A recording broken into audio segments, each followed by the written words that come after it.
This is a little different for what I usually do. Uh, I've recently been writing, and I I just wanted to speak it out and maybe publicly give it to anybody who may be listening. Uh, I feel like the thoughts and beliefs I speak about are very general and can be used in a broad scheme of things. It's mostly my thoughts and what I think and how I see life. Uh, what you guys may read or may listen to will seem egotistical, and I believe that that is a necessity to become great. You don't live life trying to be normal. You live life in the belief that you are better than others or you will be better than others. You can't, like, in my opinion, I don't find value in wanting to just be slightly better. I want to be great, and I believe that is how so many other people lived or live.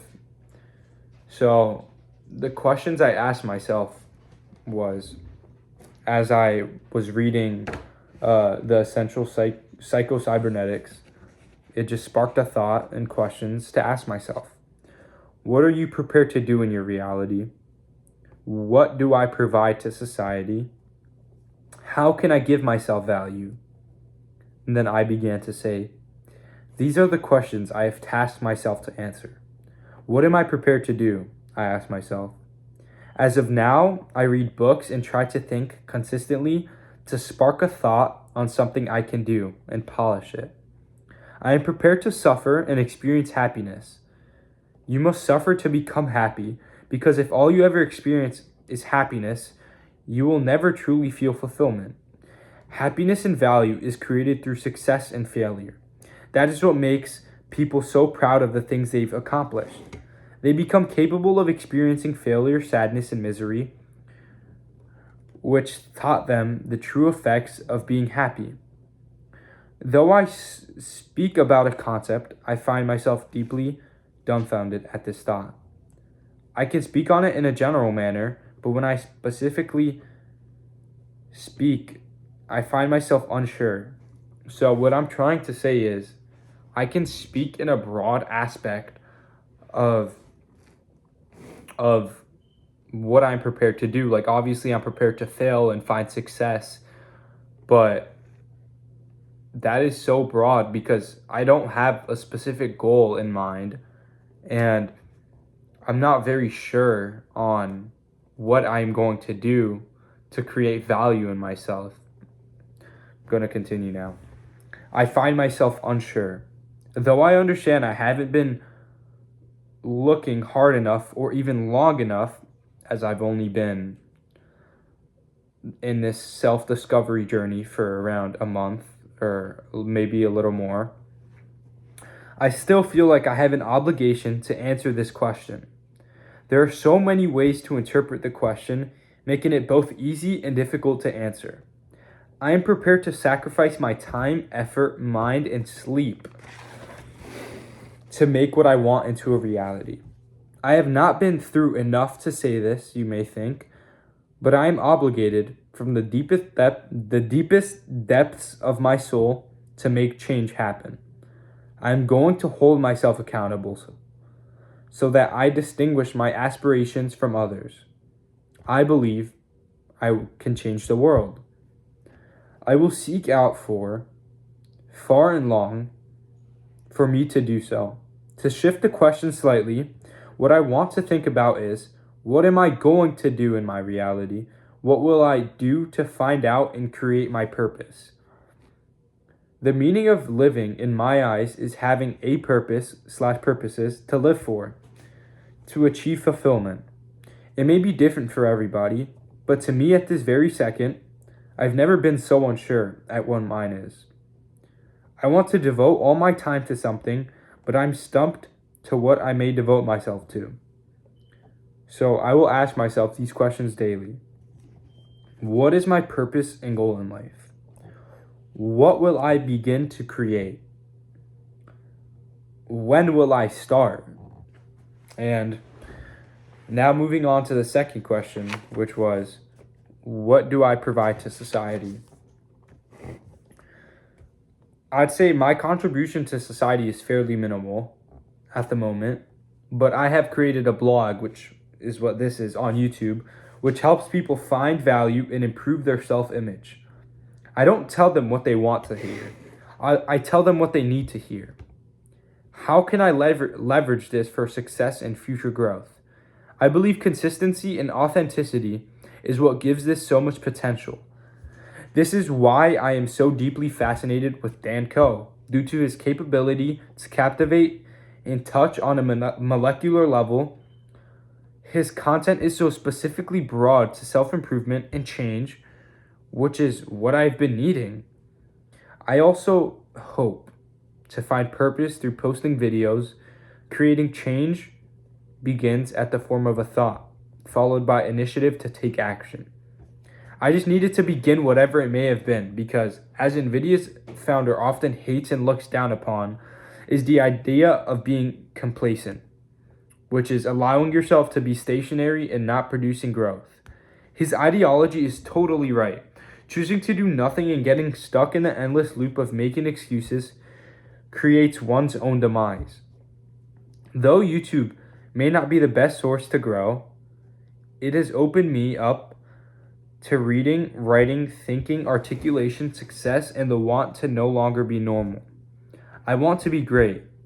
And then I just wrote a small note on deep work and my interpretation of deep work. Deep work is the idea of working on an extremely focused level, but being conscious in doing so, meaning some people believe that the flow state is what is good for you, but unless you're actually taking in the information that you're reading, there's no reason to even have a flow state, because you're just working as subconsciously as like a robot without actually taking in the information that you may be writing down or reading. So I just wrote that down in to remember that when I'm writing, I don't want to just be writing. I want to be focusing on what I'm speaking about. Continuing with what I was writing about, though I may not provide much value now, I know I will in the future. It begins with one person, to then tens, hundreds, thousands, to one day millions. That's what's so prominent in YouTube. When you start a YouTube channel, just that one person that you may positively affect just creates the best amount of value and happiness to yourself.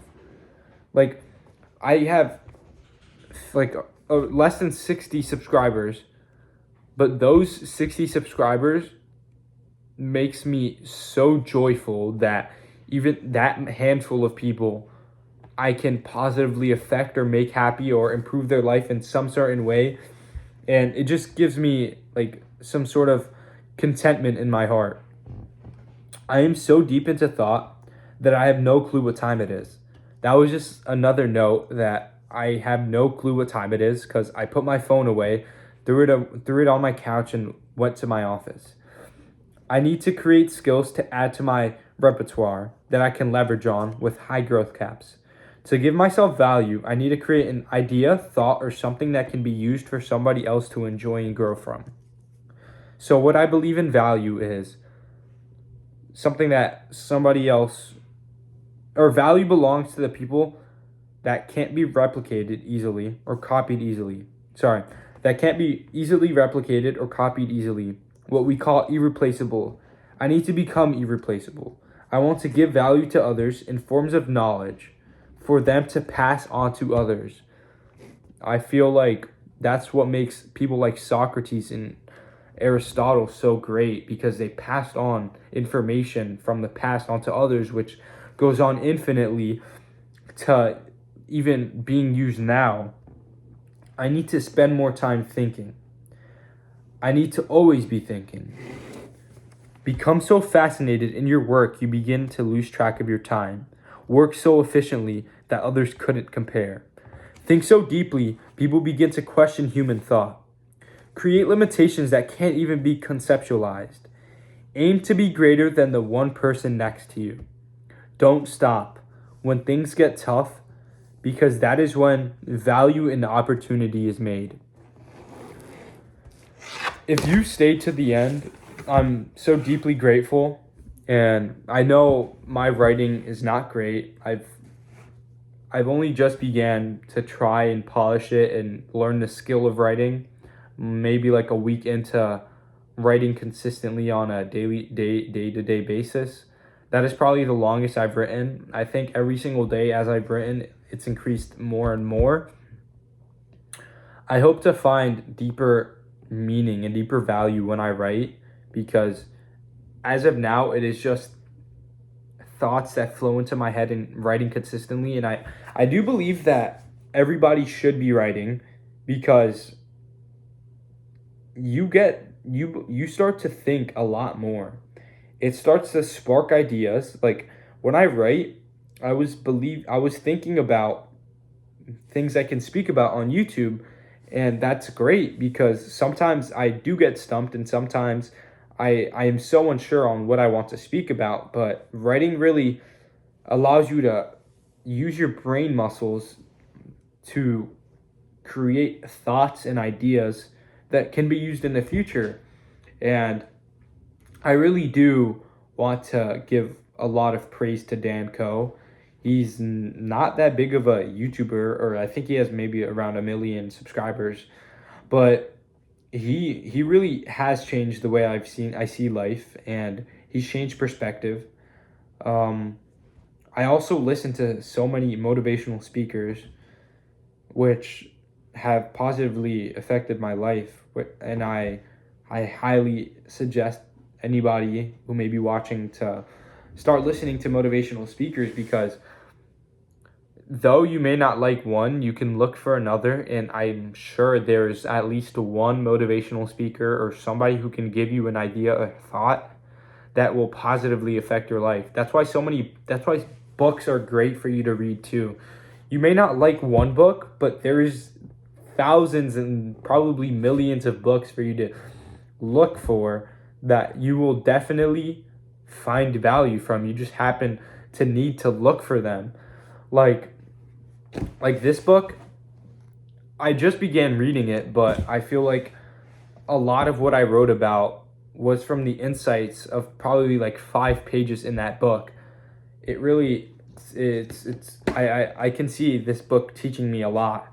I was reading Think and Grow Rich, but I kind of stopped halfway because I began to lose like my devotion to it, and I didn't want to stop my growth and force myself to read a book that I didn't feel like I was benefiting from it.